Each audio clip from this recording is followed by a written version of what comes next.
Genius यानी genius शब्द genesis से बना है। जेनो का मतलब है सृजन या रचनात्मकता या सृष्टि का स्रोत।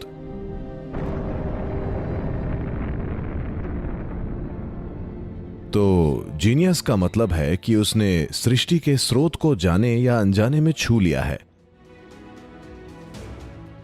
या तो आप चेतन होकर जीनियस होने की ओर बढ़ सकते हैं या अचेतन ही जीनियस बन सकते हैं।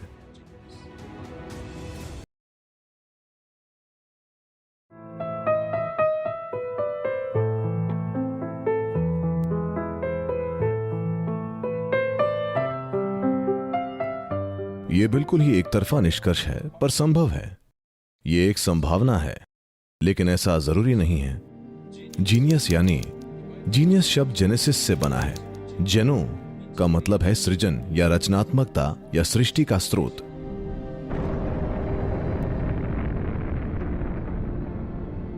तो जीनियस का मतलब है कि उसने सृष्टि के स्रोत को जाने या अनजाने में छू लिया है। या तो आप चेतन होकर जीनियस होने की ओर बढ़ सकते हैं या अचेतन ही जीनियस बन सकते हैं। जब मैं अचेतन ही जीनियस बनने की बात करता हूं, तो आप बीथोवन का नाम ले सकते हैं। वो एक अचेतन जीनियस हैं। उन्हें नहीं पता है कि वो एक संगीतकार क्यों हैं, लेकिन वो हैं। वो सुन नहीं पाते, लेकिन फिर भी संगीत उनमें बहता है। क्योंकि अपनी बहुत अच्छी आवाज की वजह से आप संगीतकार नहीं बनते, आप अपनी सुनने की असाधारण क्षमता की वजह से संगीतकार बनते हैं।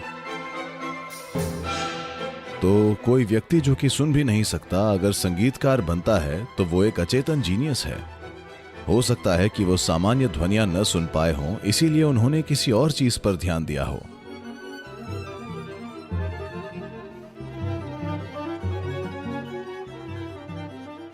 आपने योगियों को बात करते सुना होगा, कैसे अगर आप ध्यान में जाते हैं तो आपको पहले एक घंटी की आवाज सुनाई देगी, फिर एक वीणा की सुनाई देगी, फिर आपको कुछ और सुनाई देगा, कोई और संगीत।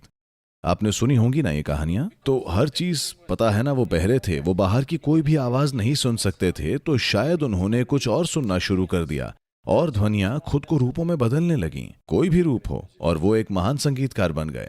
तो संभवतः ये एक अचेतन जीनियस है। हम कोई फैसला नहीं कर सकते, पर यह मुमकिन है। लेकिन आप ये बिल्कुल नहीं जानते। हो सकता है कि वो जागरूक रहे हों, लेकिन यूरोप में होने के कारण वो ऐसी चीजें बोल न सके हों। तो हो सकता है कि वो संगीत तो बाहर निकालते रहे, लेकिन इसके बारे में कभी भी बोल नहीं सके, क्योंकि किसी खास समाज में यह सब बोलने की मनाही थी। अगर वो भारत में होते तो जो कुछ भी चाहते सब बोल सकते थे, क्योंकि यहाँ सुरक्षा का जाल था। नहीं, ये बहुत जरूरी है। अगर आध्यात्मिक आयामों को समाज में सचमुच ऊंचा उठाना है, तो इसकी स्वतंत्रता वहां होनी चाहिए। इससे वहां पागल भी आएंगे, दीवाने भी आएंगे, लेकिन ज्ञानी लोग भी उभर कर आएंगे। आपने गणितज्ञ रामानुजन के बारे में तो सुना होगा। उन्होंने अपनी मृत्यु शैया पर एक थ्योरम लिखी। उसके पहले वो कई लिख चुके थे, लेकिन उन्होंने अपनी मृत्यु शैया पर भी एक थ्योरम लिखी।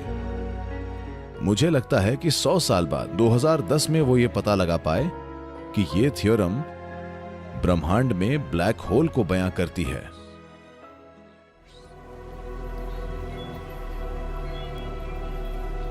सौ साल पहले, जबकि ब्लैक होल की संकल्पना का वैज्ञानिक समुदाय में अस्तित्व भी नहीं था, लेकिन उन्होंने ब्लैक होल की गणितीय परिकल्पना तैयार कर दी। ब्लैक होल को गणित में बयां कर दिया गया। क्योंकि जब भी आप कोई थियरी बनाते हैं, अगर आपके पास उसका गणितीय आधार नहीं है तो वो थियरी नकार दी जाती है। लेकिन अभी उनके पास कोई थियरी नहीं थी, उन्होंने बस गणितीय आधार तैयार कर दिया और कहा, मुझे नहीं पता कि ये क्या है, मेरी देवी ने मुझे ये दिया है।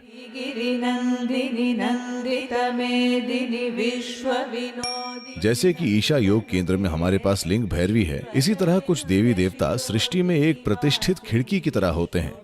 इसलिए ये सभी देवी देवता असल में एक असीम संभावना का दरवाजा होते हैं। अगर आपको ये पता हो कि दरवाजा कैसे खोलना है, तो आपके लिए ये एक असीम संभावना बन जाता है। उनके लिए वो सब गणित बन गया, किसी दूसरे व्यक्ति के लिए वो संगीत बन गया होगा, वहीं किसी और के लिए ये कुछ और बन जाता है। या अगर आप सचेतन इसकी ओर बढ़ रहे हैं, आप जो कुछ भी चाहें वो आप इसे बना सकते हैं। अचेतन अगर आप वहां पहुंचते हैं तो ये ब्रह्मांड का एक आयाम बन सकता है। तो गणित की खोज आपके क्लासरूम में नहीं हुई है। अपने गणित के टीचर को मत कोसिए, ये तो ब्रह्मांड की प्रकृति है।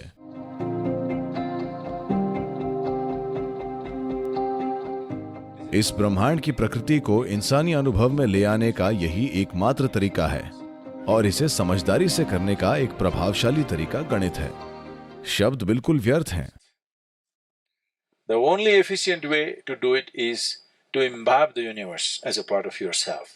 That's what yoga means. Yoga means इसे करने का एकमात्र सफल तरीका यह है कि इस ब्रह्मांड को आप अपने एक हिस्से के रूप में आत्मसात कर लें। यही तो योग का मतलब है। योग यानी ये एक हो चुका है, हर चीज एक संयोजन में है। इसे सही अर्थों में जानने का यही एकमात्र तरीका है। यही मायनों में इसकी व्याख्या करने का गणित एक अच्छा तरीका है। तो किसी के अंदर जीनियस कई वजहों से आ सकती है, लेकिन उसके लिए ये जरूरी नहीं है कि रामानुजन अपने पिछले जन्म में एक गणितज्ञ रहे हों या बीथोवन एक संगीतकार रहे हों। ये जरूरी नहीं है। हो सकता है वो कुछ और रहे हों। निस्संदेह वो किसी चीज की वजह से ऐसे थे, ठीक है।